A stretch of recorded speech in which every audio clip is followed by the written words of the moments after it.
Здравствуйте, вы смотрите новости, в студии Анастасия Маслова. Коротко о главном.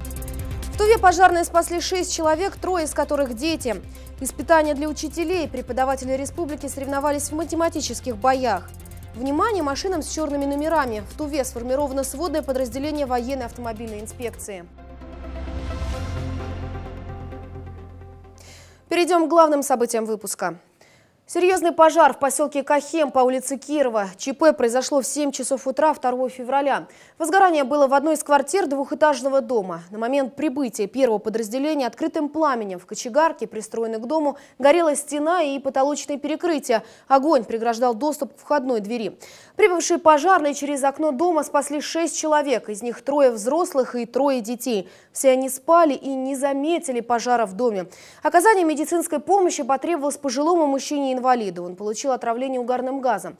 Через 16 минут после прибытия пожарных подразделений возгорание было ликвидировано. В МЧС озвучили предварительную причину. Пожар произошел из-за короткого замыкания электропроводки. В качестве оружия знания, в качестве защиты готовые решения. В Кызыле прошел первый региональный конкурс «Математические бои». Во второй школе столицы собрались преподаватели математики из 12 муниципалитетов. Учителям предстояло найти не просто правильное решение предлагаемых задач, но и сделать это так, чтобы отправить соперника из другой команды в условный нокаут, то есть чтобы к решению не возникло никаких вопросов.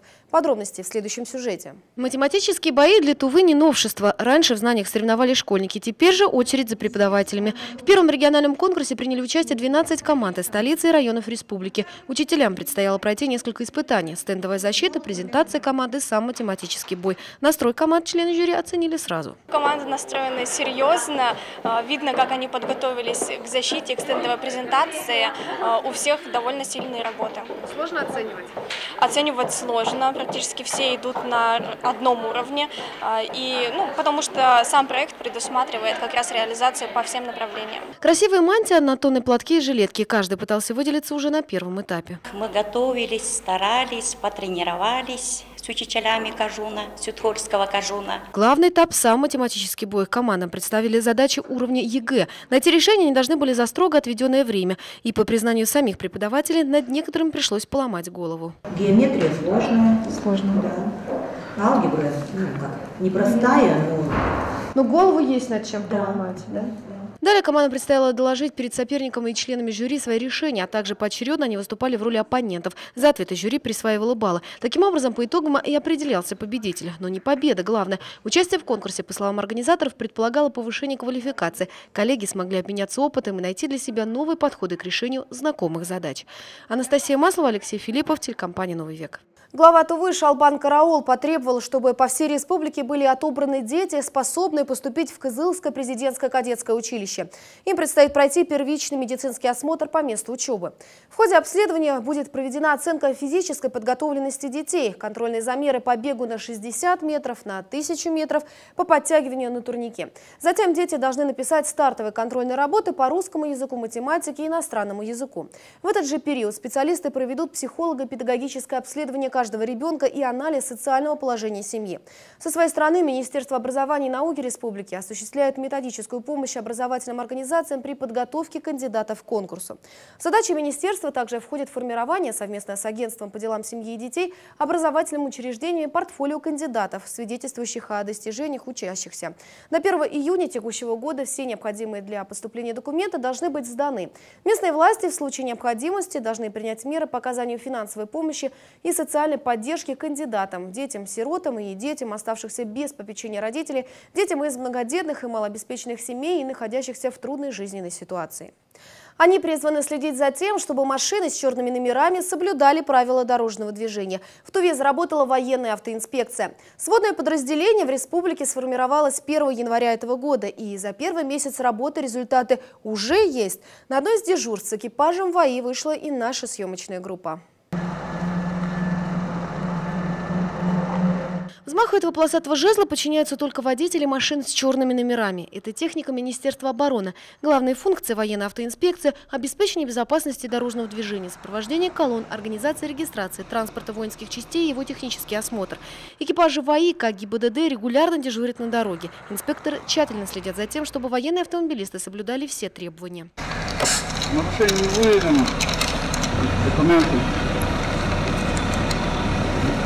штраф купить.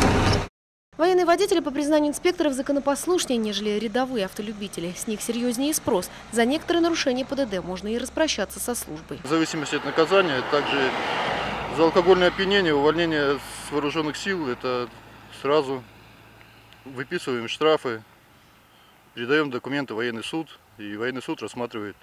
Командир части принимает решение на увольнение. За первые дни работы инспекторы ВАИ уже выявили десятки, хоть и не грубых, но все же нарушений. По их словам, водители военного транспорта уже начали исправляться. Но это не повод расслабляться, говорят инспекторы. В планах целый ряд рейдовых мероприятий. Анастасия Маслова, Алексей Филиппов, телекомпания «Новый век». А сейчас реклама. Вернемся в эфир сразу после нее. Не переключайтесь.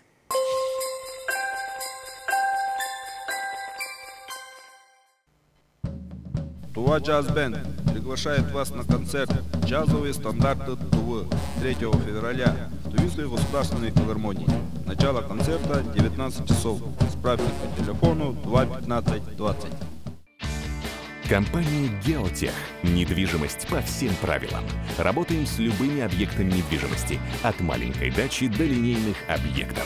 8 923 219 99 11. Кочетова, 93, 3-й этаж.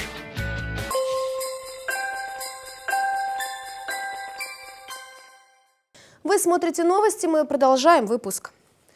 Тува получит из федерального бюджета более 3 миллионов рублей на обустройство мест массового отдыха населения в рамках программы формирования комфортной городской среды. Соответствующее постановление одобрено правительством России, которое распределило деньги среди 72 регионов. Как сообщил глава правительства Дмитрий Медведев, средства направляются на благоустройство парков в городах с населением до 250 тысяч человек. Напомню, что по поручению Шалбана Караола в республике уже создан проектный офис по реализации в Туве программы формирования комфортной городской среды. По этой программе, рассчитанной на 5 лет, в текущем году из федерального бюджета планируется привлечь более 70 миллионов рублей на создание продуманной и современной инфраструктуры в городах республики. Основные работы в этом году предполагается развернуть в столице Тувы-Кызыле, а также городах Агдавураки и Шиганаре. В начале объявленного года молодежных инициатив в селе Хандагайта состоялось открытие тренажерного зала молодого предпринимателя, победителя республиканского конкурса «Молодежный бизнес-проект-2016» Милады Дангак. Для эффективности она пригласила на работу мастера Российской Федерации по пауэрлифтингу, который последние 7 лет работал в городе Кызыле. Во время открытия тренажерного зала сообщество молодых предпринимателей вручили сертификаты и подарки 3 коллегам, которые стали членами сообщества. Захотелось самой развиваться и открыть свое собственное дело. А почему именно тренажерный зал? Это и решение общее, семейное, так как супруг мой работает тренажером, тренером-преподавателем, и мы решили, что открытие тренажерного зала – это самая необходимая отрасль в нашем селе.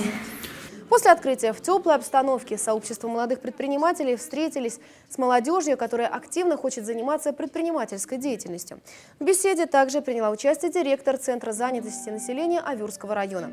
Они обсудили основные приоритетные направления работы с сообществом, запланировали бизнес-семинары, тренинги для старшеклассников. 10 февраля во время открытия Года молодежных инициатив в Авюрском районе запланирована работа площадки предпринимательства, где сообщество примет активное участие. Совет директоров Банка России принял решение об оформлении банкнот номиналами 200 и 2000 рублей. Конкурс по выбору символов для новых денежных купюр проводился с июня по октябрь прошлого года.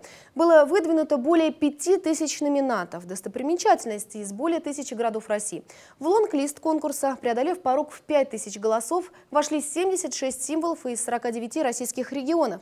По итогам Всероссийского социологического исследования были выбраны 10 финалистов. На последнем этапе конкурса всероссийским голосованием, в котором приняли участие более 3 миллионов человек, определились победители. Решение Совета директоров Банка России было принято по итогам общероссийского конкурса по выбору символов для новых банкнот, которые появятся в обращении в конце 2017 года.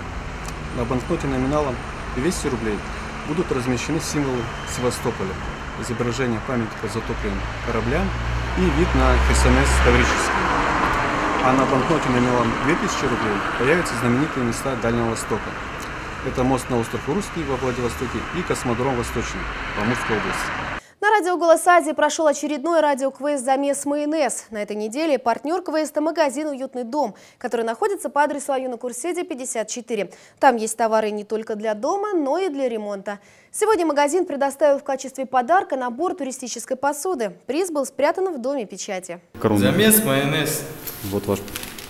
Спасибо за приз. Понимаю, что дальше все эти продолжалось. И удачи всем, кто участвует. Следите за новостями замеса в группе радио ВКонтакте, Радио ТВ «Голос Азии» или в эфире станции. Ну а сейчас настало время узнать, что нам прогнозируют синоптики на выходные дни. О погоде далее.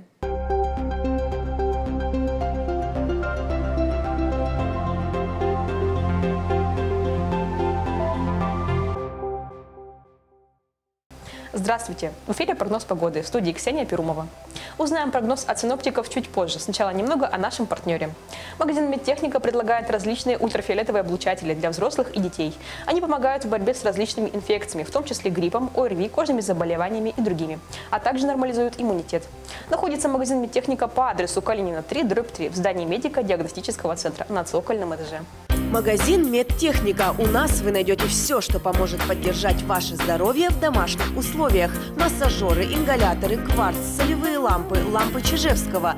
Также в наличии медицинская одежда и аксессуары. Халаты, перчатки, шапочки, маски, чехлы на фонендоскопы и многое другое. Калинина 3/3. Магазин «Медтехника». Будьте здоровы! Ну а теперь о погоде на 4 февраля. Утром за окном минус 34 градуса, днем будет ясно, безветренно. Минус 22, минус 23 градуса ниже нуля. Вечером и ночью станет немного холоднее, до минус 25 градусов мороза. Геомагнитное поле спокойно, влажность воздуха 58%. Атмосферное давление 715 мм ртутного столба. В воскресенье 5 февраля станет теплее. Утром минус 25 градусов, днем малооблачно и безветренно. На градуснике минус 22 градуса ниже нуля. Вечером заметно похолодает, температура опустится до минус 28 градусов мороза. Геомагнитное поле также спокойно, влажность воздуха 72%. Атмосферное давление 715 мм ртутного столба. На этом все. Приятного вам вечера, будьте здоровы и до встречи.